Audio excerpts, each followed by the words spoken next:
Hi everyone, this is Anam. Welcome to PhD jobs and admission. So आज के इस video में हम central university of Himachal Pradesh के पीएचडी एंट्रेंस एग्जामिनेशन के लिए रिसर्च मेथोडोलॉजी के इंपॉर्टेंट एमसीक्यूज देखने जा रहे हैं।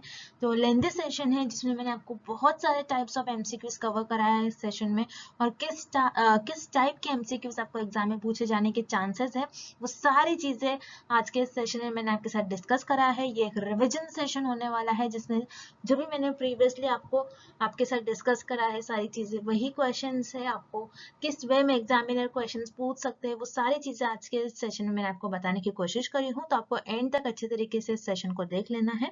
उसी के साथ साथ जैसे कि आपको पता है आपका 20 नवंबर के दिन एग्जामिनेशन कंडक्ट करवाया जा रहा है, यानी आज से आपके पास 4 to 5 डेज ही रिमेनिंग है एग्जामिनेशन के लिए। तो याद रखना है कम डेज है आपके पास, इन कम डेज में आपको किस तरीके से क्वेश्चंस को आपको समझना है, किस तरीके से क्वेश्चंस को आपको रिवाइज करना है, किस तरीके से आपको स्टडीज करना है, ये सारी चीजें हम आपको हमारे कोर्स में बताने वाले हैं। जैसे कि आप स्क्रीन पर देख सकते हो हमारा नंबर हमने हाईलाइट कर रखा है जिसमें आपको रिसर्च मेथोडोलॉजी का कंप्लीट इंफॉर्मेशन, कंप्लीट आपको पैकेज मिलता है, कंप्लीट आपको रिसर्च मेथोडोलॉजी का रिविजन सेशन मिलता है। तो याद रखना है आपको रिविजन पैकेज भी हमारा आपको प्रोवाइड करते हैं हम। तो याद रखिएगा आपको व्हाट्सएप के नंबर पे ही आपको हमें कांटेक्ट करना है। ठीक है, तो चलिए ज्यादा टाइम वेस्ट नहीं करते हुए आज के इस रिवीजन सेशन को हम स्टार्ट करते हैं। So let's begin with the today's lecture. तो जैसे कि आपको पता है इस यूनिवर्सिटी में पीएचडी एंट्रेंस एग्जामिनेशन जो होता है आपका, ये रिसर्च मेथोडोलॉजी पर बेस्ड होता है। आपका पेपर 1 और सेक्शन ए जो होता है आपका रिसर्च मेथोडोलॉजी पर बेस्ड होता है, जिसमें आपको 50 एमसीक्यूज पूछा जाता है फॉर 50 मार्क्स। याद रखिएगा नेगेटिव मार्किंग नहीं है, 50 एमसीक्यूज पूछा जाएगा आपको रिसर्च मेथोडोलॉजी पर। और एग्जामिनेशन को भी क्वालिफाई करने के लिए आपको मिनिमम 50 मार्क्स स्कोर करना ही है। तो मैं आपको बता दूं कि यहाँ पर हम आपको रिसर्च मेथोडोलॉजी पर कंप्लीट कोर्स आपको प्रॉपरली हम गाइड करते हैं टाइम टू टाइम। हम आपको इतना प्रिपेयर करवा देते हैं हमारे इस कोर्स में कि आप एटलीस्ट आप पासिंग मार्क्स तक मार्क्स स्कोर कर सको।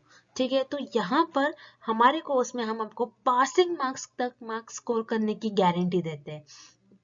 तो आपको याद रखना है हमारे कोर्स में हम आपको सारी चीजें प्रोवाइड करते हैं। वीडियो लेक्चर्स जो कि थ्योरी और एमसीक्यूज दोनों वीडियो लेक्चर्स होते हैं, देन मॉक टेस्ट हम आपको प्रोवाइड कर रहे हैं, नोट्स और रिवीजन पीडीएफ, और ये सारा जो कंटेंट है आपको बायलिंगुअल लैंग्वेज हिंदी इंग्लिश दोनों लैंग्वेज में देखने मिलता है। तो जैसे कि मैंने आपको कहा पासिंग की गारंटी, यानी आपको एग्जामिनेशन में पास करने की गारंटी हमारी होती है। हमारी टीम जो होती है एक जो एक्सपर्ट्स होते हैं, पीएचडी स्कॉलर्स है, वो आपको हमारे इस कोर्स को और जो कोर्स के थ्रू है आपकी प्रिपरेशंस करने में काफी मदद करेंगे, और आपको पासिंग मार्क्स तक आप पास हो जाओ इतना आपको गारंटी यहाँ पर हम प्रोवाइड करते हैं। तो काफी कम फी है। कोर्स को परचेस करने के लिए स्क्रीन पर जो आपको नंबर नजर आ रहा है उस पर व्हाट्सएप के थ्रू आपको कांटेक्ट करना है, या फिर आप हमारे ऐप के थ्रू भी स्टडी मटेरियल को एक्सेस कर सकते हो। ऐप का लोगो हमारा कुछ इस तरीके से दिखता है, इस ऐप के थ्रू ही आपको स्टडी मटेरियल को एक्सेस करना है। तो चलिए, आई होप कि आपको हमारा जो कोर्स है उसके बारे में आपको अच्छी तरीके से समझ में आ गया हो। तब भी आपको कोर्स से रिलेटेड जो भी डाउट्स है आप हमें इस नंबर पर कांटेक्ट कर व्हाट्सएप पे आप हमें पूछ सकते हो। तो ज्यादा टाइम वेस्ट नहीं करते हुए आज के इस सेशन को हम स्टार्ट करते हैं। So let's begin with the MCQs. First question, which of the following is true about hypothesis. इस क्वेश्चन में हमें फाइंड आउट करना है कि कौन सा ऑप्शन करेक्ट है अबाउट हाइपोथेसिस। अब हाइपोथेसिस क्या होता है पहले हमको ये पता होना चाहिए। हाइपोथेसिस एक टेंटेटिव स्टेटमेंट होता है जो रिसर्चर के अजम्पशंस या फिर गेसेस पर बेस्ड होता है।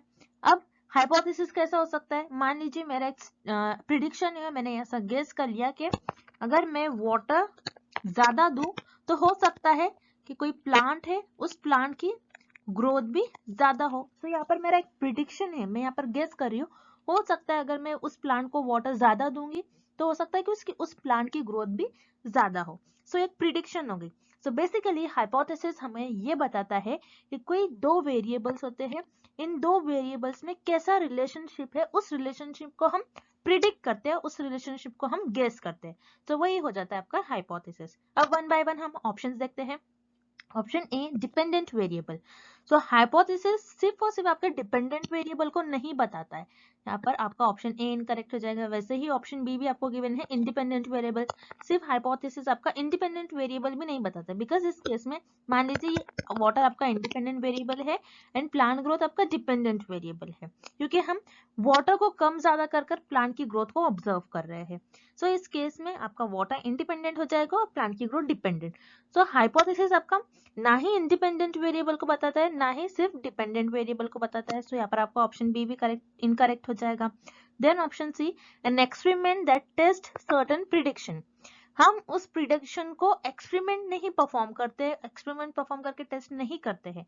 सो यहाँ पर आपका ऑप्शन सी भी इनकरेक्ट हो जाएगा। बल्कि हाइपोथेसिस, मेन हाइपोथेसिस का मतलब क्या होता है, क्या हाइपोथेसिस किसी दो वेरिएबल जो होते हैं उन दो वेरिएबल्स के बीच में क्या रिलेशनशिप है उसको प्रिडिक्ट करने को बताता है। सो दैट्स व्हाई आपका करेक्ट ऑप्शन हो जाएगा option D, a prediction of relationship between certain variables.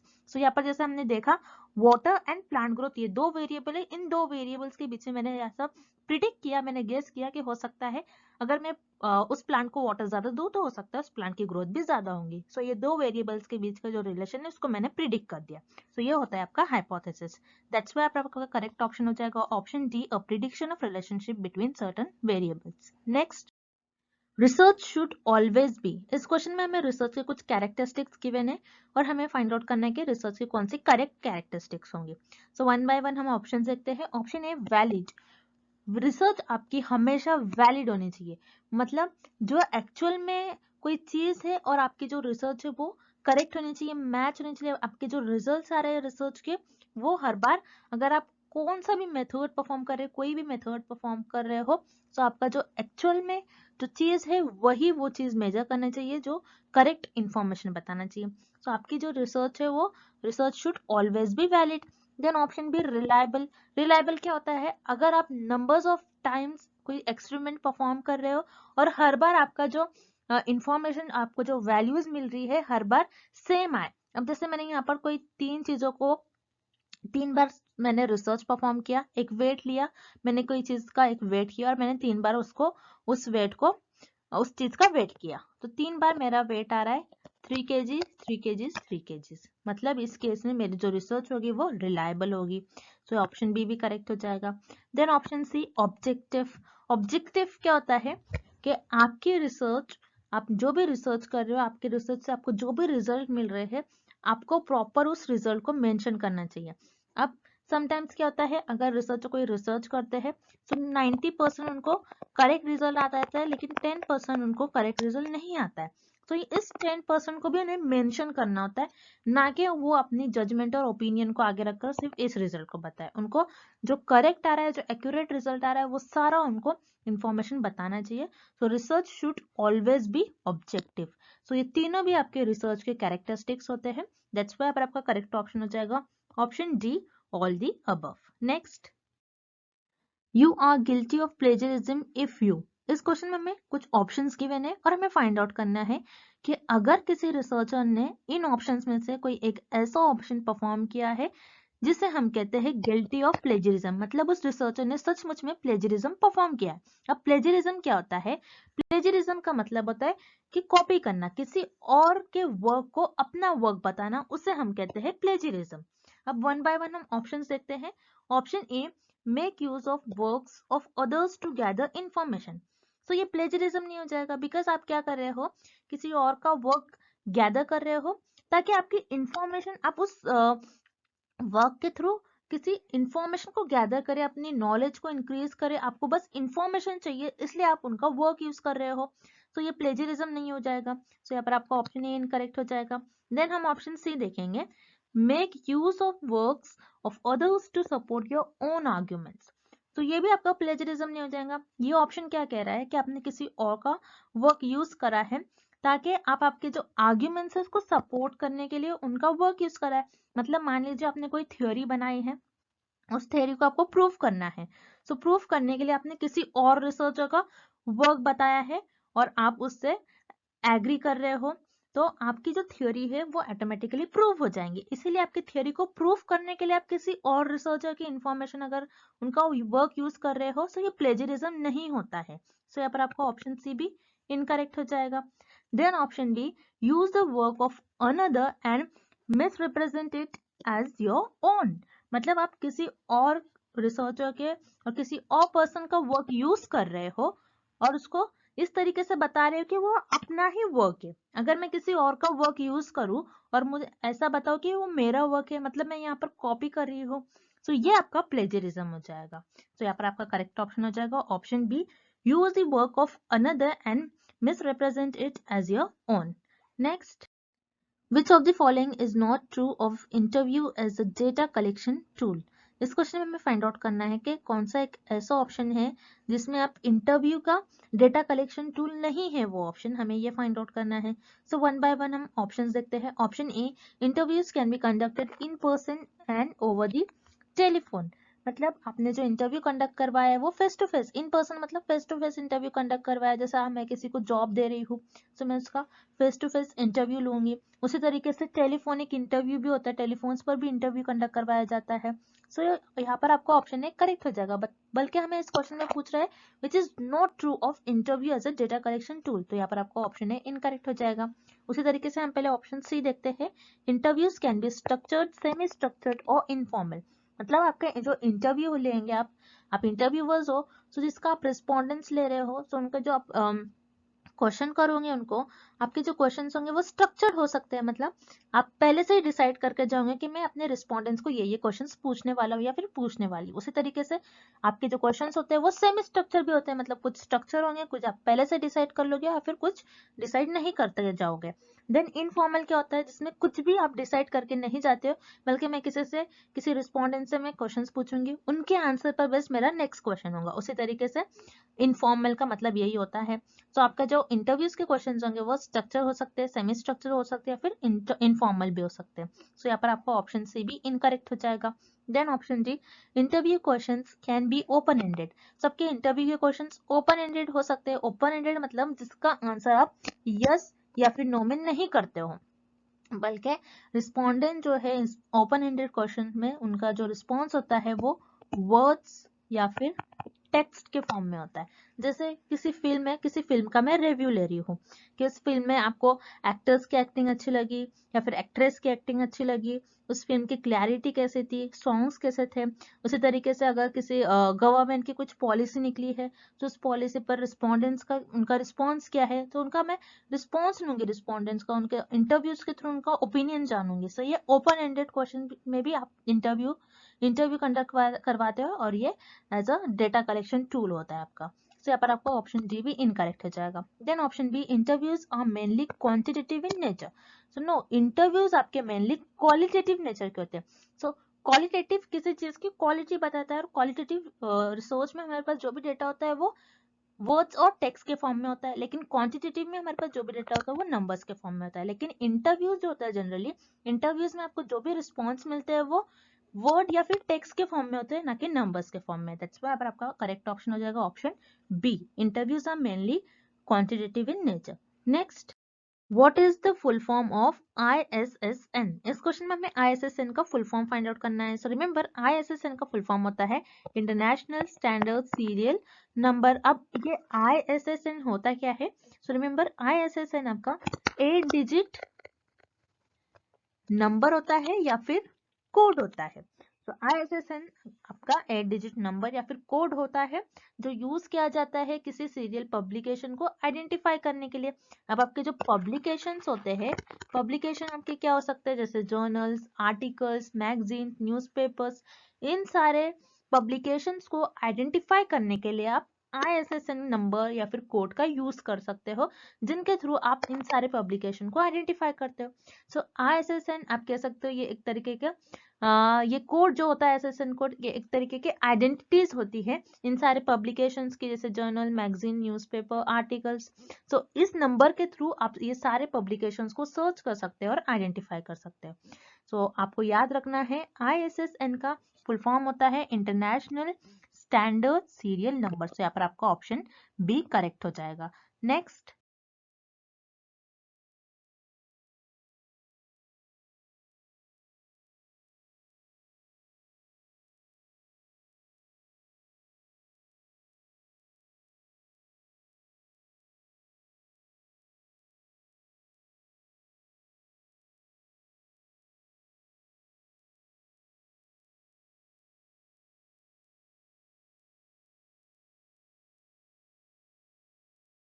Which of the following variables cannot be expressed in precise quantitative terms?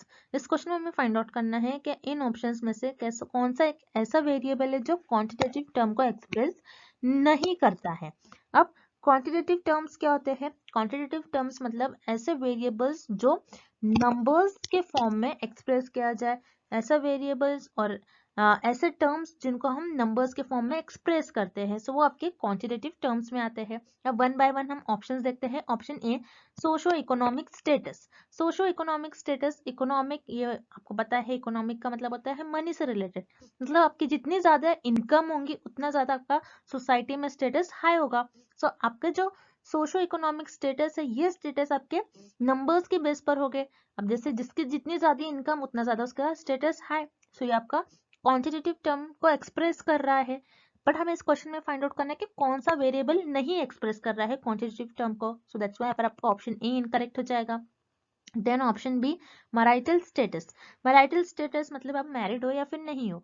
सो जैसे आप देखते हो समटाइम क्वेश्चन में कुछ फीडबैक फॉर्म में हमको कुछ क्वेश्चंस प्रोवाइड किए जाते हैं जिसमें हमें पूछते हैं कि आप मैरिड हो या फिर नहीं हो, तो आपको यस या फिर नो में रिस्पॉन्ड करना होता है। और सम टाइम मैरिटल स्टेटस को अगर आप मैरिड हो तो 1 करते हैं और मैरिड नहीं हो तो 0 लिखते हैं। सो इसको भी हम नंबर्स के फॉर्म में एक्सप्रेस कर सकते हैं। सो यहाँ पर आपका ऑप्शन बी भी इनकरेक्ट हो जाएगा। Then option C, professional attitude.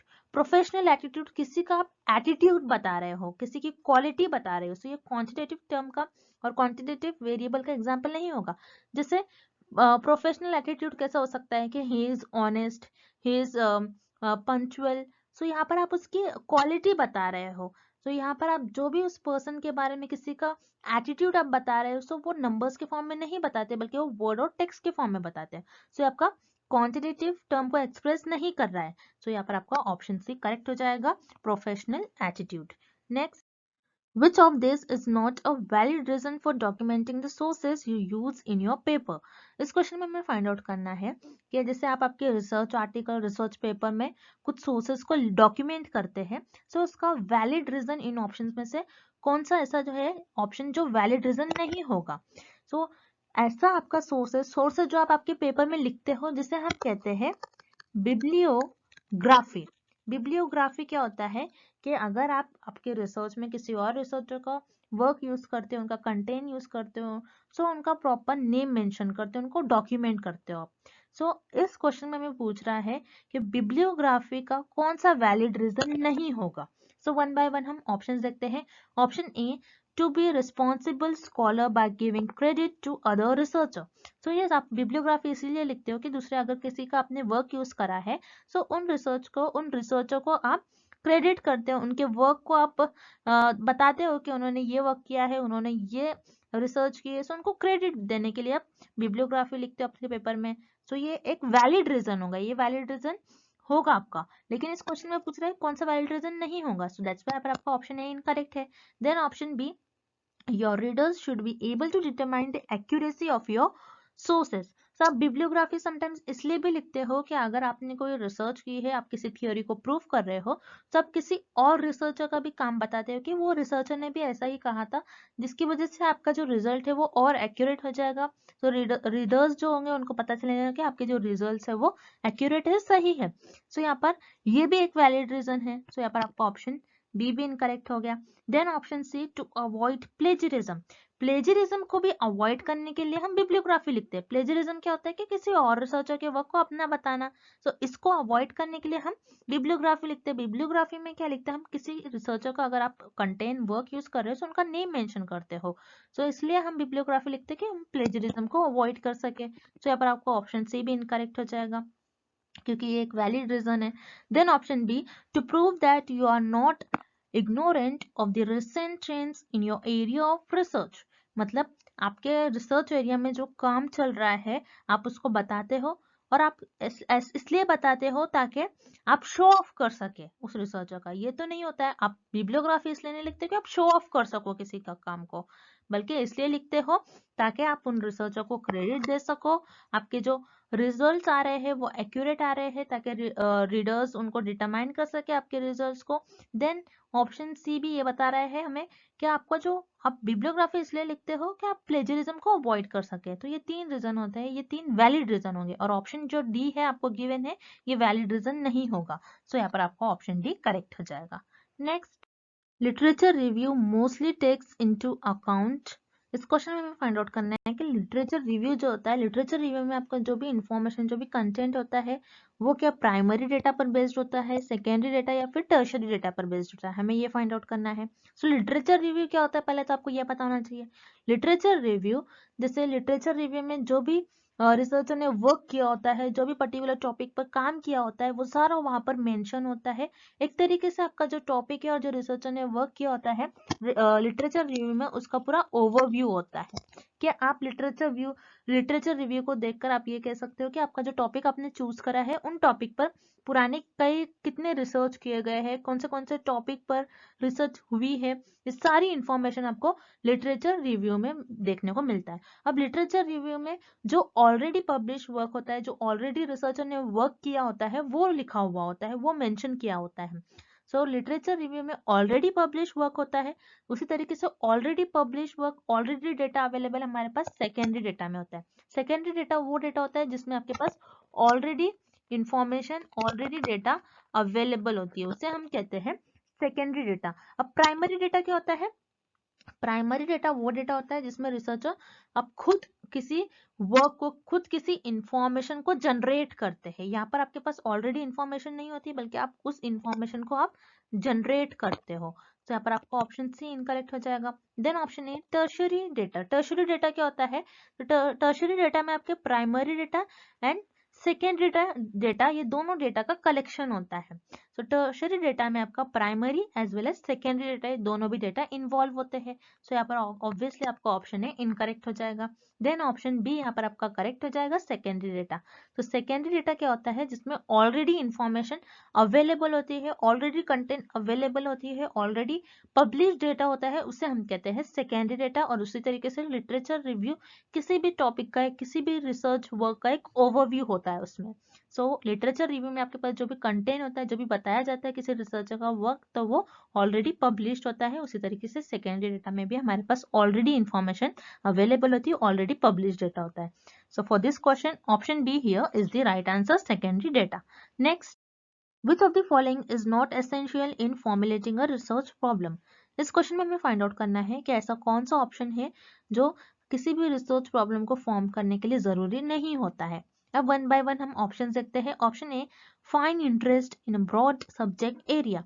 मतलब अगर आप किसी भी रिसर्च प्रॉब्लम चूज कर रहे हो, फॉर्म कर रहे हो, आप इधर फॉर्म वर्ड है, मतलब आप फॉर्म कर रहे हो, तो किसी भी रिसर्च का प्रॉब्लम फॉर्म कर रहे हो, तो आप जिस भी प्रॉब्लम पर आप काम कर रहे हो, जिस भी टॉपिक पर आप काम कर रहे हो, उसमें आपको इंटरेस्ट होना चाहिए। बिकॉज रिसर्च किसी कोई 1 या फिर 2 महीने का काम नहीं होता है। रिसर्च में आपको 3 इयर्स या फिर मैक्सिमम 6 इयर्स भी लग सकते हैं।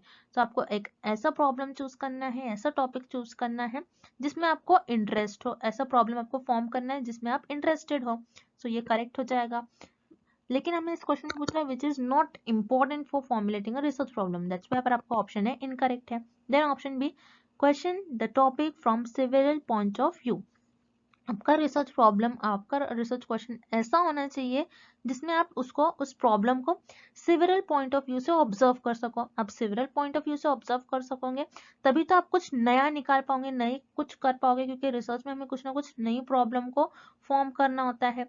सो यहाँ पर आपका ऑप्शन बी भी इंपॉर्टेंट है रिसर्च प्रॉब्लम को फॉर्म करने के लिए। सो यहाँ पर आपका ऑप्शन बी इनकरेक्ट है। Then option C, define the rationale for your research topic. Rationale का मतलब क्या होता है? रीजन, कि आपका रीजन क्या है। आप जिस टॉपिक पर, आप जिस रिसर्च का आपने जो प्रॉब्लम फॉर्म किया है, उसका रीजन होना चाहिए। आप उसका कुछ ना कुछ रीजन होना चाहिए। विदाउट रीजन तो आप कोई काम नहीं करते हो। तो आपने जो भी प्रॉब्लम फॉर्म करा है उसका कुछ ना कुछ रीजन होना चाहिए। सो ये भी इंपॉर्टेंट है किसी भी रिसर्च प्रॉब्लम को फॉर्म करने के लिए। सो यहाँ पर आपका ऑप्शन सी भी इनकरेक्ट है। Then option D, collect ideas on how to gather data. आप क्या कर रहे हो? आइडिया कलेक्ट कर रहे हो, कैसा आप डेटा को गैदर करोगे। तो डेटा को तो आप गैदर लेटर स्टेप्स में करते हो। पहले अगर आप कोई रिसर्च प्रॉब्लम को फॉर्म कर रहे हो तो आपके लिए जरूरी ये है कि आपका उस प्रॉब्लम में कुछ ना कुछ, उस टॉपिक में कुछ ना कुछ इंटरेस्ट होना चाहिए। उस प्रॉब्लम को आपको सिविल पॉइंट ऑफ व्यू से ऑब्जर्व करना है एंड उस प्रॉब्लम का, उस टॉपिक का कुछ ना कुछ रीजन होना चाहिए। ना कि आप ये सोचोगे नहीं कि उस डेटा को कैसे गैदर करेंगे, तो आप लेटर स्टेप में करोगे। सो यहाँ पर आपका ऑप्शन डी करेक्ट हो जाएगा। ये इंपॉर्टेंट नहीं है किसी भी रिसर्च प्रॉब्लम को फॉर्म करने के लिए। So here option D here is the right answer. Next, the abstract should be about how many words. इस क्वेश्चन में हमें पूछ रहा है कि एब्स्ट्रैक्ट आपका कितने वर्ड्स का होना चाहिए। एब्स्ट्रैक्ट क्या होता है, जब आप रिसर्च पेपर लिखते हो, रिसर्च आर्टिकल लिखते हो, तो उसमें आपको एब्स्ट्रैक्ट लिखना होता है।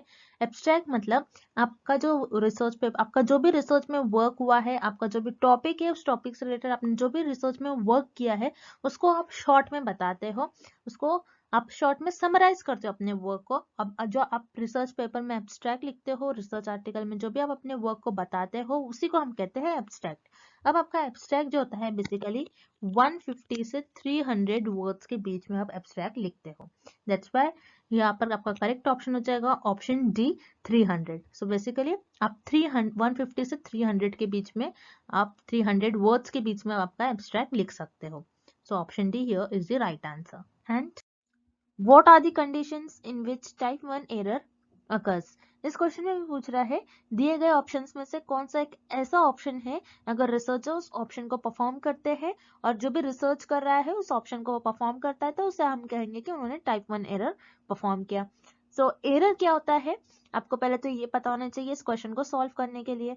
एरर क्या होता है, जब भी रिसर्चर अपने हाइपोथेसिस को टेस्ट करते हैं तो उनसे कुछ मिस्टेक्स हो जाते हैं, उन्हें हम कहते हैं एरर। अब रिसर्च में याद रखिएगा, एग्जाम में इस टाइप के भी क्वेश्चन आते हैं कि रिसर्चर अपने रिसर्च में किस हाइपोथेसिस को टेस्ट करते हैं। तो याद रखिएगा, रिसर्चर अपने रिसर्च में सिर्फ और सिर्फ नल हाइपोथेसिस को टेस्ट करते हैं, और रिसर्चर से नल हाइपोथेसिस को टेस्ट करने में कुछ मिस्टेक्स हो जाती है, उसी को हम कहते हैं, उस मिस्टेक्स को हम कहते हैं एरर्स। और रिसर्चर से जो एरर्स होता है वो दो टाइप का हो सकता है, टाइप 1 एंड टाइप 2।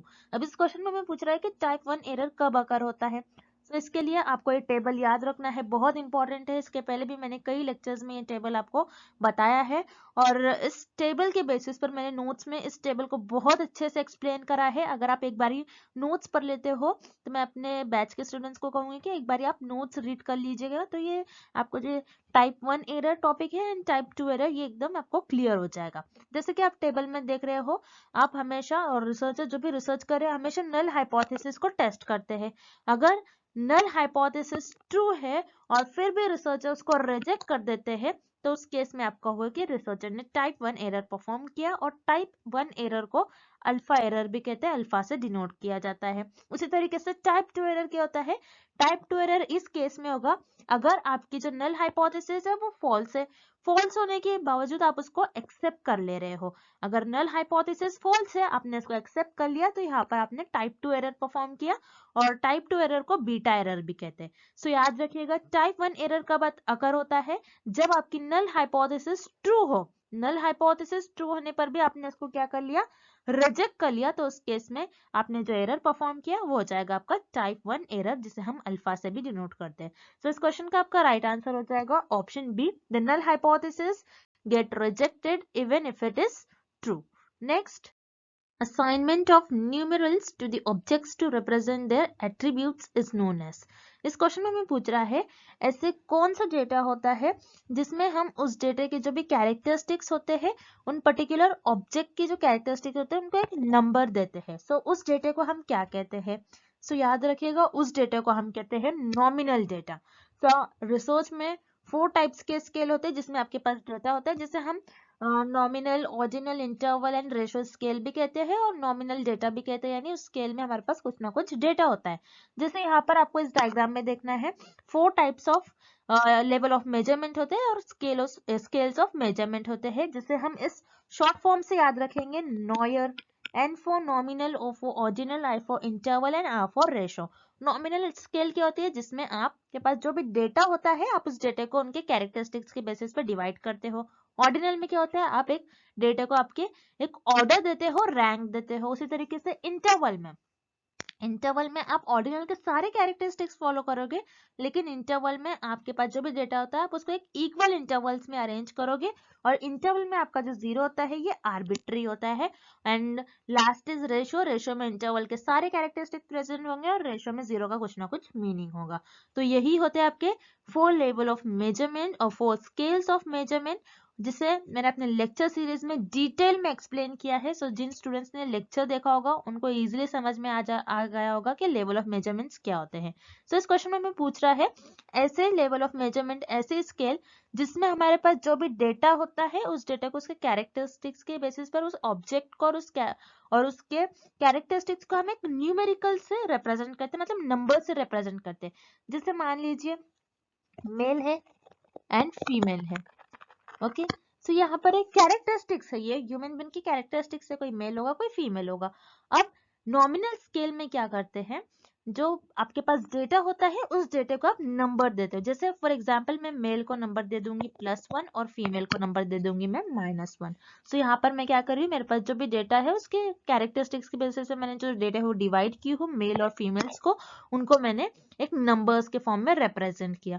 तो ऐसा सिर्फ और सिर्फ आप नॉमिनल स्केल में करते हो और आपके पास नॉमिनल डेटा जो होता है उसमें आप करते हो। सो इस क्वेश्चन का आपका राइट आंसर हो जाएगा option A, nominal data. Next, what is the use of factorial analysis. इस क्वेश्चन में हमें पूछ रहा है कि फैक्टोरियल एनालिसिस का यूज क्या होता है। सो याद रखिए रिसर्च में एक टर्म होता है फैक्टोरियल एनालिसिस, जिसका मतलब होता है कि reduction of data. So factorial analysis, अगर आपके पास बहुत ज्यादा डेटा होगा रिसर्च में, तो जो अननेसेसरी डेटा होगा उसको रिड्यूस करने के लिए फैक्टोरियल एनालिसिस का यूज करा जाता है। अब मान लीजिए फॉर एग्जाम्पल मेरे पास बहुत ज्यादा डेटा है, बहुत ज्यादा वेरिएबल्स है, जैसे वेरिएबल ए, बी, सी, वेरिएबल डी, वेरिएबल ई, वेरिएबल एफ। अब मेरे पास इतने सारे वेरिएबल्स है, अब इतने सारे वेरिएबल्स पर मुझे फोकस करना, इनको ऑब्जर्व करना, इनको एनालाइज करना डिफिकल्ट हो जाएगा। अब रिसर्चर क्या करते हैं, जो ये वेरिएबल्स हमें दिए गए हैं ए से एफ तक, इन सारे वेरिएबल्स को रिसर्चर को एनालाइज करना मुश्किल होता है, तो रिसर्चर क्या करते हैं, इस डेटा को रिड्यूस करते जाते हैं और रिसर्चर ये पता लगाते हैं कौन से 2 ऐसे वेरिएबल्स होंगे जिसकी वजह से ये सारे जो वेरिएबल्स एक दूसरे से लिंक्ड है और कनेक्टेड है। सो जैसे मैं यहाँ पर देखूंगी कि यहाँ पर जो वेरिएबल बी है और वेरिएबल डी है, ये दोनों एक ऐसे वेरिएबल्स है जिसकी वजह से ये सारे वेरिएबल्स एक दूसरे से लिंक्ड है, सारे वेरिएबल्स एक दूसरे से कनेक्ट है। सो रिसर्चर क्या करेंगे, जो अननेसेसरी डेटा है जो रिसर्चर को रिक्वायर्ड नहीं है, सो इन सारे डेटा को रिसर्चर मिनिमाइज कर देंगे, रिड्यूस कर देंगे, और जो वेरिएबल्स, जो 2 वेरिएबल्स इंपॉर्टेंट है जिसको रिसर्चर को ऑब्जर्व करना चाहिए, एनालिसिस करना चाहिए, इन 2 वेरिएबल्स को रिसर्चर चुन लेते हैं और उनको ऑब्जर्व करते हैं और एनालिसिस करते हैं। सो बेसिकली फैक्टोरियल एनालिसिस का मीनिंग क्या होता है और यूज क्या होता है कि रिसर्च में बहुत ज्यादा डेटा होने की वजह से रिसर्चर उन चीजों को, उन वेरिएबल्स को ऑब्जर्व नहीं कर पाते, एनालिसिस नहीं कर पाते, क्योंकि बहुत ज्यादा डेटा होने की वजह से रिसर्च जो होगी कॉम्प्लेक्स वे की तरफ चली जाएगी। सो इसलिए बहुत ज्यादा डेटा जब होता है, सो उस डेटा को रिड्यूस करने के लिए फैक्टोरियल एनालिसिस का यूज करा जाता है, और जो 2 मेन वेरिएबल्स होते हैं उन 2 वेरिएबल्स के बीच में रिलेशन को पता करा जाता है, उनके बीच में कैसा रिलेशनशिप है उसको अंडरस्टैंड करने के लिए फैक्टोरियल एनालिसिस का यूज करा जाता है। सो इस क्वेश्चन का आपका राइट आंसर हो जाएगा option C, to understand the relationship between 2 variables. Next, find the median of the given set of numbers 2, 6, 6, 8, 4, 2, 7, 9। सो इस क्वेश्चन में हमें मीडियन पूछा गया है और हमें कुछ नंबर्स दिए गए, हमें कुछ डेटा दिया गया, हमें मीडियन वैल्यू फाइंड आउट करना है। मीडियन क्या होता है, आपके डेटा की जो सेंटर और मिडल वैल्यू, उसे हम कहते हैं मीडियन। अब मीडियन को सॉल्व करने के लिए कुछ स्टेप्स है, इन स्टेप्स को आपको याद रखना है। जैसे कि मैंने आपसे कहा था, आपको एग्जाम में compulsory median, mode and mean ये फाइंड आउट करने के लिए एग्जाम में कंपलसरी इस पर आपको एक क्वेश्चन देखने मिलेगा। अब मीडियन को सॉल्व करने के लिए आपको स्टेप्स को याद रखना है। जैसे कि हम स्टेप्स को परफॉर्म करेंगे। स्टेप 1 है कि आपके पास जो भी डेटा दिया गया है आपको उसको एक इंक्रीजिंग ऑर्डर में अरेंज करना है। सो यहाँ पर आपको जो डेटा दिया गया है ये इंक्रीजिंग ऑर्डर में अरेंज नहीं किया गया है, तो हम पहले इसको इंक्रीजिंग ऑर्डर में अरेंज करेंगे। जैसे सबसे छोटा नंबर है यहाँ पर 2 2 बार आया है, फिर उसके बाद 4, देन 4 के बाद 6 2 बार आया है, देन 7, 8 एंड 9। सो हमने जो भी डेटा दिया गया था उसको एक इंक्रीजिंग ऑर्डर में अरेंज कर लिया, छोटे से बड़े। फिर सेकेंड स्टेप में हमें देखना है आपका डेटा ऑड है या फिर इवन है। सो डेटा को हम काउंट कर लेते हैं 1 2 3 4 5 6 7 8 8 नंबर से मतलब आपका जो डेटा है ये इवन है। सो अगर आपका डेटा इवन होता है उस केस में आपकी 2 वैल्यू हो जाएगी मीडियन की। अगर मान लो आपका डेटा ऑड होता है तो उस केस में आपकी एक ही वैल्यू हो जाएगी मीडियन की। अब मान लीजिए जैसे आपके पास यहाँ पर सिर्फ 7 डेटा है, मतलब हम 8 तक वैल्यू पकड़ लेते हैं, 8 तक वैल्यू हम चूज कर लेते हैं। अगर आपके पास 7 नंबर्स होते, 7 डेटा होता, तो इस केस में आपकी जो मीडियन की वैल्यू होती है वो सिर्फ और सिर्फ 1 होती। जैसे 1 2 3 4 5 6 7। अगर मैं राइट हैंड साइड से चलूँ 1 2 3 तो फोर्थ नंबर पे 6 आ रहा है। अगर मैं लेफ्ट हैंड साइड से चलूँ 1 2 3 4 एंड अगेन फोर्थ नंबर पर मेरा सेम ही नंबर आ रहा है जो कि है 6। सो अगर मेरा डेटा ऑड होता तो उस केस में मेरी 6 वैल्यू हो जाती। अब इवन है, इवन के लिए मुझे किस तरीके से काउंट करना है? इवन के लिए मेरे पास टोटल 8 नंबर्स है, यानी यहाँ पर मेरे पास टोटल 8 नंबर हो जाएंगे इस केस में, यानी इवन नंबर्स है। तो मैं किस तरीके से काउंट करूंगी 1 2 3 फोर्थ नंबर पर 6 आ रहा है और यहाँ से भी 1 2 3 4 पर 6 आ रहा है। तो इस केस में मेरे 2 मीडियन के वैल्यू हो जाएंगे। ओके, सो यहाँ पर 6 एंड 6 हमने नंबरिंग कर लिया। जैसे 8 था, यहाँ पर टोटल हमारा जो डेटा था इवन था और टोटल 8 नंबर्स थे, तो 8 डिवाइडेड बाय आप 2 कर लो तो हो जाएगा आपका 4। यानी लेफ्ट हैंड साइड से आपको फोर्थ नंबर पर जो भी नंबर आ रहा है वो चूज करना है और राइट हैंड साइड से आपके फोर्थ नंबर पर जो भी नंबर आ रहा है उसको आपको चूज करना है। सो हमने चूज कर लिया और जो नंबरिंग करने पर हमें 2 वैल्यू मिल रही थी जो कि है 6 एंड 6। अभी उन वैल्यूज का हमें एवरेज लेना है। एवरेज किस तरीके से लिया जाता है? सो यहाँ पर 6 + 6 डिवाइडेड बाय 2 नंबर्स है तो डिवाइडेड बाय 2। सो 6 + 6 हो जाता है आपका 12 divided by 2। So 12 divided by 2 हो जाएगा आपका 6। तो इस केस में आपकी जो मीडियन की वैल्यू हो जाएगी वो हो जाएगी 6। तो इस क्वेश्चन का आपका राइट आंसर हो जाएगा option A 6। Next, Which of the following is not required in the formulation of research problem? इस क्वेश्चन में हमें फाइंड आउट करना है कि दिए गए ऑप्शंस में से कौन सा एक ऐसा ऑप्शन है जिसे रिसर्च प्रॉब्लम में हम जब रिसर्च में प्रॉब्लम को फॉर्मुलेट करते हैं उसमें उसकी जरूरत नहीं होती है, उसका कोई रिक्वायरमेंट नहीं होता है। सो हम वन बाय वन ऑप्शंस देखेंगे। Option A, specifying the research objective. Yes, अगर आप आपकी जो रिसर्च है, रिसर्च प्रॉब्लम फॉर्मुलेट करो तो आपको रिसर्च का ऑब्जेक्टिव पता होना चाहिए। जैसे मान लीजिए कोई डिसीज है और डिसीज के अगेंस्ट मुझे एक ड्रग फॉर्म करना है, सो मेरा ऑब्जेक्टिव होना चाहिए मैं ये ड्रग क्यों फॉर्म करूंगी, तो उसके पीछे मेरा कुछ ऑब्जेक्टिव एम होना चाहिए। जैसे मैंने ये ड्रग फॉर्म किया क्योंकि मुझे जो भी पर्सन थे जो भी उस पर्टिकुलर डिसीज से क्योर सफर कर रहे होंगे तो उनमें वो डिसीज क्योर हो जाए, इसीलिए मेरा ऑब्जेक्टिव यही है कि उस डिसीज के जो इफेक्ट है उसको कम करने के लिए मैंने ये ड्रग फॉर्म कराया। तो ये मेरे रिसर्च का ऑब्जेक्टिव हो जाएगा। So research objective is very important in the formulation of research problem. उसी तरीके से option B, review is context and environment. मतलब आप जो ड्रग पर स्टडी कर रहे हो तो उस ड्रग के बारे में आपका कुछ ना कुछ बैकग्राउंड नॉलेज होना चाहिए। अब डायरेक्टली कोई भी ड्रग लोगे और उस पर स्टडी करोगे तो ऐसा नहीं कर सकते, आपको उसका बैकग्राउंड नॉलेज होना चाहिए। सो यहाँ पर आपका ऑप्शन बी भी करेक्ट है। रिसर्च प्रॉब्लम को फॉर्मुलेट करने में आपका उसका बैकग्राउंड आपको पता होना चाहिए और उसका एनवायरनमेंट भी पता होना चाहिए। उसी तरीके से option C, explore its nature. Yes, उसका नेचर भी आपको एक्सप्लोर करना चाहिए कि उसका किस तरीके से वो इफेक्टिव है, उसका पूरा आपको नेचर एक्सप्लोर करना चाहिए। सो यहाँ पर आपका ऑप्शन सी भी करेक्ट हो जाएगा। एक्सप्लोर नेचर भी पता होना चाहिए आपको, उसका नेचर भी एक्सप्लोर करना चाहिए आपके रिसर्च के प्रॉब्लम का जब आप रिसर्च प्रॉब्लम फॉर्मुलेट कर रहे हो। Then option D, single approach. No, यहाँ पर आपका ऑप्शन डी इनकरेक्ट है क्योंकि रिसर्च प्रॉब्लम में सिंगल अप्रोच की कोई रिक्वायरमेंट नहीं होती अगर जब आप रिसर्च प्रॉब्लम फॉर्मुलेट कर रहे हो। सो सिंगल अप्रोच का मीनिंग क्या है? अगर आपके जो भी रिसर्च की प्रॉब्लम है आप उसको एक ही पॉइंट ऑफ व्यू से देख रहे हो। जैसे फॉर एग्जांपल ये ड्रग है, इस ड्रग को मैं फॉर्म कर रही हूँ तो मैं एक ही पॉइंट ऑफ व्यू से देख रही हूँ कि वो डिसीज का लेवल कैसे मैं कम करूँ, नहीं लेकिन मुझे ये भी देखना होगा कि ड्रग के जो है ह्यूमन बॉडी पर और भी साइड इफेक्ट्स हो रहे हैं या फिर नहीं हो रहे, ये भी देखना है। कौन कौन से उसके पॉजिटिव इफेक्ट होंगे, कौन से उसके नेगेटिव इफेक्ट हो सकते हैं, ये भी देखना चाहिए। सिर्फ एक ही वे से मुझे नहीं देखना चाहिए, इसको हर एक वे से हर एक एंगल से मुझे उसको अप्रोच करना चाहिए। सिर्फ सिंगल अप्रोच नहीं हो सकता, एक ही पॉइंट ऑफ व्यू से मैं नहीं देख सकती हूँ। सो यस, यहाँ पर आपका ऑप्शन डी करेक्ट हो जाएगा। सिंगल अप्रोच ये आपके रिसर्च प्रॉब्लम को फॉर्मुलेट करने में रिक्वायर्ड नहीं होता है।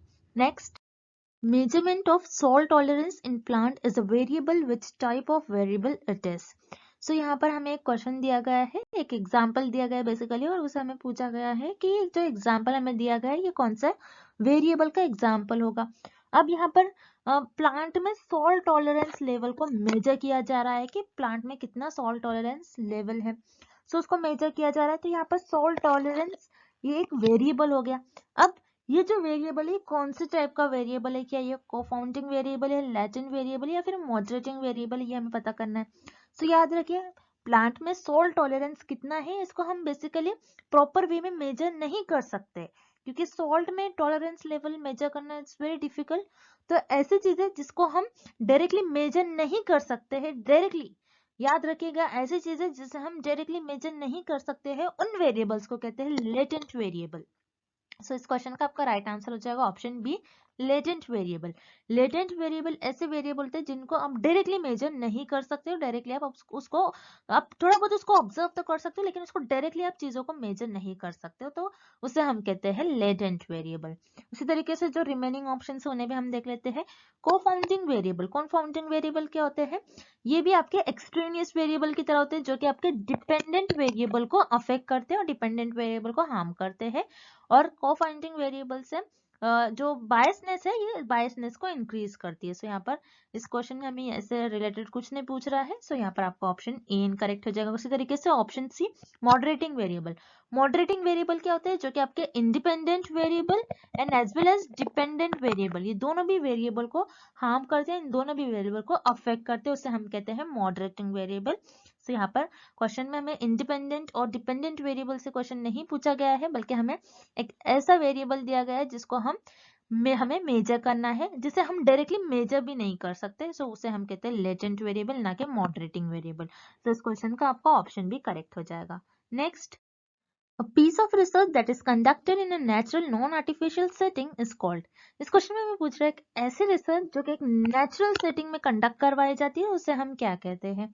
सो याद रखिए एक ऐसे रिसर्च जो एक नेचुरल सेटिंग में कंडक्ट करवाई जाती है उसे हम कहते हैं फील्ड स्टडी। फील्ड स्टडी क्या होता है, जिसमें आप एक पर्टिकुलर फील्ड में जाकर स्टडी करते हो चीजों के बारे में। जैसे आप कोई क्रॉप्स के बारे में स्टडी कर रहे, एक कोई जोग्राफिकल एरिया है आप उसके बारे में स्टडी करें, तो आप वहां पर एक फील्ड में जाकर आप नेचुरली उन चीजों पर स्टडी परफॉर्म करते हैं, उससे हम कहते हैं फील्ड स्टडी। याद रखिए जब भी आपके क्वेश्चन में एक रिसर्च से रिलेटेड कुछ डेफिनेशन दी गई है जिसमें आपका नेचुरल वर्ड आ रहा है, नेचुरल सेटिंग में अगर आप परफॉर्म करते हो, तो पूरी रिसर्च में एक ऐसी स्टडी होती है जिसमें आप नेचुरल सेटिंग में स्टडी करते हो, तो उसे हम कहते हैं फील्ड स्टडी। तो इस क्वेश्चन का आपका ऑप्शन भी राइट आंसर हो जाएगा। उसी तरीके से जो रिमेनिंग ऑप्शन है उन्हें भी हम एक बार देख लेते हैं। ऑप्शन ए, केस स्टडी। केस स्टडी क्या होता है, केस स्टडी में कोई टॉपिक लेते हैं रिसर्चर्स, और जो भी रिसर्च करते हैं और 4 to 5 लोगों का ग्रुप बना लेते हैं, उस ग्रुप में उस पर्टिकुलर टॉपिक के बारे में डिस्कस होता है। अब केस स्टडी में जैसे मान लीजिए मैंने आईफोन लॉन्च करा है और आईफोन के बारे में मुझे कुछ डिस्कस करना है कि उसकी कैमरा पिक्सल कैसे इंक्रीज करा जाए, कैमरा क्वालिटी कैसी होनी चाहिए, साउंड क्वालिटी, एप्स कितनी होने चाहिए, सो ये सारी चीजें हम डिस्कस कर रहे हैं। सो ये इमेजिनेशन की बेसिस पर जितना नॉलेज है, नॉलेज के बेसिस पर थोड़ा बहुत ये हम दे सकते हैं ओपिनियन। जो 4 to 5 लोगों का ग्रुप होता है जो डिस्कस करे वो ओपिनियन दे सकते हैं, लेकिन वो खुद पर्टिकुलर उस फील्ड में जाकर नहीं देते, वो नेचुरली नहीं होता है, वो आर्टिफिशियल सेटिंग में करवाई जाती है, वो आर्टिफिशियल सेटिंग में उनकी इमेजिनेशन उनकी नॉलेज के बेसिस पर दी जाती है। आप मोबाइल में जाकर तो आपने देखोगे ना कि नेचुरली कैसे हैपन हो रही चीजें। तो यहाँ पर आपका ऑप्शन है इनकरेक्ट हो जाएगा। उसी तरीके से option C, quasi experiment. So obviously quasi का मतलब होता है आर्टिफिशियल, आर्टिफिशियल एक्सपेरिमेंट जो एक्चुअल में नहीं परफॉर्म करते, अब नेचुरली नहीं परफॉर्म करते। सो यहाँ पर आपका ऑप्शन सी भी इनकरेक्ट हो जाएगा। इस क्वेश्चन का आपका राइट आंसर हो जाएगा option B, field study. Next, reasoning from general to particular is called. So इस क्वेश्चन में हमें एक रीजनिंग की डेफिनेशन दी गई है जिसमें हम एक जर्नल थ्योरी से एक पर्टिकुलर ऑब्जर्वेशन की तरफ बढ़ते हैं। तो याद रखिए ये जो रीजनिंग है ये रीजनिंग आपकी डिडक्शन रीजनिंग होगी। तो बेसिकली रिसर्च में दो ही टाइप की रीजनिंग होती है, एक होती है आपकी first induction and the second is deduction. तो इंडक्शन रीजनिंग क्या होती है और डिडक्शन रीजनिंग क्या होती है हम इस डायग्राम के थ्रू समझते हैं। जैसे इंडक्शन रीजनिंग, इंडक्शन रीजनिंग में आपको बॉटम से देखना है। इंडक्शन रीजनिंग में हम एक ऑब्जर्वेशन करते हैं, चीजों को देखते हैं और ऑब्जर्व करते हैं। ऑब्जर्व के बाद हमने जो चीजें देखी है उसका एक पैटर्न फॉलो करते हैं, देन उस पर हम हाइपोथेसिस ले डाउन करते हैं एंड देन उस हाइपोथेसिस की मदद से हम एक थ्योरी को डेवलप करते हैं। लेकिन उसी तरीके से डिडक्शन में हमारे पास क्या होती है, जर्नल थ्योरी अवेलेबल होती है। जर्नल हमारे पास थ्योरी एक अवेलेबल होती है, general point of views available होते हैं एंड जनरल थियोरी के बेसिस पर हम उस पर हाइपोथेसिस ले डाउन करते हैं, उस हाइपोथेसिस को हम ऑब्जर्व करते हैं एंड देन लास्ट में हम एक पर्टिकुलर ऑब्जर्वेशन बताते हैं और उस ऑब्जर्वेशन को हम कंफर्म करते हैं। सो ये होते हैं आपके डिडक्शन रीजनिंग। सो याद रखिएगा, induction reasoning and deduction reasoning इस टॉपिक पर एग्जाम में कंपलसरी आपको एक क्वेश्चन पूछा ही जाता है और इस क्वेश्चन का आपका राइट आंसर हो जाएगा option C, deduction. Next, Which of the following does not corresponds to characteristics of research? इस क्वेश्चन में हमें पूछ रहा है दिए गए ऑप्शंस में से कौन सा एक ऐसा ऑप्शन है जो रिसर्च के कैरेक्टरिस्टिक्स नहीं है और जिसे हम रिसर्च का कैरेक्टरिस्टिक नहीं मानेंगे। सो हम वन बाय वन ऑप्शंस देखेंगे। Option A, research is not passive. So yes, research passive नहीं होती है। पैसिव का क्या मतलब होता है? जिसे आप सिर्फ देख सकते हो, जिसे आप सिर्फ देख सकते हो, सुन सकते हो, लिसन कर सकते हो, लेकिन ऐसे चीजें जो डुएबल नहीं होंगी, मतलब ऐसे चीजें जिन पर आप प्रैक्टिकल्स नहीं परफॉर्म कर सकते हो, उसे हम कहते हैं पैसिव। सो यस, रिसर्च आपकी पैसिव नहीं होती है, मतलब हम रिसर्च को सिर्फ देख सकते हैं और सुन सकते हैं ऐसा नहीं होना चाहिए। रिसर्च का प्रैक्टिकल भी परफॉर्म करना चाहिए और रिसर्च जो होती है हम उसे प्रैक्टिकली परफॉर्म करते हुए उसका जो हमें रिजल्ट आता है हम ये देखते हैं कि वो सोसाइटी के लिए बेनिफिशियल होगी या फिर नहीं, इसीलिए रिसर्च की जाती है। और रिसर्च का कुछ ना कुछ ऑब्जेक्टिव होता है, उससे कुछ ना कुछ हमें बेनिफिट होना चाहिए। रिसर्च का अगर आप सिर्फ देखोगे, सुनोगे और उसे अप्लाई नहीं करोगे तो वो आपकी रिसर्च नहीं कहलाएगी। सो याद रखिए, रिसर्च आपकी पैसिव नहीं होती है। सो यहाँ पर आपका ऑप्शन ए करेक्ट हो जाएगा, this is the characteristic of research. उसी तरीके से option B, research is systematic. Yes, आपकी रिसर्च सिस्टमैटिक होती है, बिकॉज सिस्टमैटिक का क्या मतलब होता है? स्ट्रक्चर। आप कुछ एक प्रॉपर स्ट्रक्चर फॉलो करते हो, स्टेप्स फॉलो करते हो। आप किसी भी तरीके से, आप जैसे मान लीजिए फॉर एग्जांपल, आप पहले आपके रिसर्च का प्रॉब्लम डिसाइड कर लेते हो, आपके रिसर्च का टॉपिक डिसाइड कर लेते हो, फिर उसके बाद उस टॉपिक पर आप रिसर्च डिजाइन बनाते हो, फिर उसके बाद उस पर हाइपोथेसिस ले डाउन करते हो। तो एक स्ट्रक्चर परफॉर्म कर रहे हो, आप कैसे भी नहीं जा रहे हो, मतलब आप डायरेक्टली डेटा नहीं कलेक्ट करोगे, आपको टॉपिक पता होना चाहिए, आपके रिसर्च का आपको ऑब्जेक्टिव पता होना चाहिए, उस मैनर में आप आपकी रिसर्च परफॉर्म करोगे। So yes, research is systematic, बहुत फेमस है, सिस्टमैटिक होती है रिसर्च, ये रिसर्च की बहुत इंपॉर्टेंट कैरेक्टरिस्टिक है। तो यहाँ पर आपका ऑप्शन बी भी करेक्ट हो जाएगा, रिसर्च इज सिस्टमैटिक, ये रिसर्च की कैरेक्टरिस्टिक होती है। उसी तरीके से option C, research is not a problem oriented. So yes, यहाँ पर आपका ऑप्शन सी भी करेक्ट हो जाएगा, क्योंकि रिसर्च में हम प्रॉब्लम को सॉल्व करते, ना कि रिसर्च में प्रॉब्लम को जनरेट करते। रिसर्च में कोई भी प्रॉब्लम जनरेट नहीं करते हम, जब भी हमारे पास प्रॉब्लम होती है उस प्रॉब्लम को हम सॉल्व करने की कोशिश करते, हम प्रॉब्लम को जनरेट नहीं करते, लोकेट नहीं करते। देन यहाँ पर आपको ऑप्शन डी गिवन है, research is not a process. So यहाँ पर आपका ऑप्शन डी इनकरेक्ट हो जाएगा, क्योंकि रिसर्च एक प्रोसेस है। प्रोसेस का मतलब क्या होता है? जैसे मैंने आपको अभी बताया, आप कुछ स्टेप्स फॉलो करते हो, जैसे रिसर्च में हम स्टेप्स फॉलो करते हैं, पहले हम हमारा रिसर्च प्रॉब्लम डिसाइड करते हैं, देन उसके बाद रिसर्च डिजाइन बनाते हैं कि हम किस तरीके से हम इन्वेस्टिगेशन करेंगे हमारे रिसर्च में, देन उसके बाद हाइपोथेसिस ले डाउन करते हैं, देन उस हाइपोथेसिस को टेस्ट करते हैं। सो रिसर्च जो है एक प्रोसेस है। सो यहाँ पर आपका ऑप्शन डी इनकरेक्ट दिया गया है आपको, मतलब ऑप्शन डी में बताया गया है कि ये रिसर्च का कैरेक्टरिस्टिक नहीं है, तो इसीलिए आपका जो करेक्ट ऑप्शन हो जाएगा इस क्वेश्चन का वो हो जाएगा option D, research is not a process. Next, research is a systematic inquiry that describes, explain, predict and control the observed phenomena. Who said? So इस क्वेश्चन में हमें एक रिसर्च की डेफिनेशन दी गई है, हमें बताना है कि इस डेफिनेशन को किस साइंटिस्ट ने कहा था। सो याद रखिए, बहुत इंपॉर्टेंट क्वेश्चन है, कंपलसरी एक क्वेश्चन आपको एग्जाम में इस टॉपिक से पूछा ही जाता है कि किस डेफिनेशन को किस साइंटिस्ट ने कहा है। जैसे कि आप ये डेफिनेशन देख रहे हो, रिसर्च की डेफिनेशन, जिसमें इन्होंने बताया कि रिसर्च एक सिस्टमैटिक इंक्वायरी है। यस, यहाँ पर आप क्या स्टेप्स फॉलो करते हो, देन आप चीजों को डिस्क्राइब करते हो, एक्सप्लेन करते हो, प्रिडिक्ट करते हो, प्रिडिक्ट आपके गेसेस यूज करते हैं, आपके नॉलेज के बेसिस पर आप वेरिएबल्स को कंट्रोल करते हो। सो ये डेफिनेशन आपके अर्ल रॉबर्ट बेबी इस साइंटिस्ट ने दी थी 1998 में। सो याद रखिएगा, 1998 में अर्ल रॉबर्ट बेबी इस साइंटिस्ट ने इस डेफिनेशन को दिया था। और उसी तरीके से जो आपको रिमेनिंग ऑप्शन दिए गए हैं, जैसे पीवी यंग, बहुत फेमस साइंटिस्ट है, इनकी भी कई डेफिनेशन है रिसर्च पर, ये भी आपको एग्जाम पे पहले एक बार देख कर चले जाना है। उसी तरीके से कार्ल पियर्सन भी बहुत फेमस साइंटिस्ट है, ये एक मैथमेटिशियन है और इनका भी कार्ल पियर्सन कोएफिशिएंट भी मैंने आपको बताया था, बहुत फेमस है, उस कोएफिशिएंट पर भी एग्जाम में क्वेश्चन पूछे जाते हैं। और इस क्वेश्चन का आपका राइट आंसर हो जाएगा option A, earl Robert baby. And thank you for watching this video. See you tomorrow.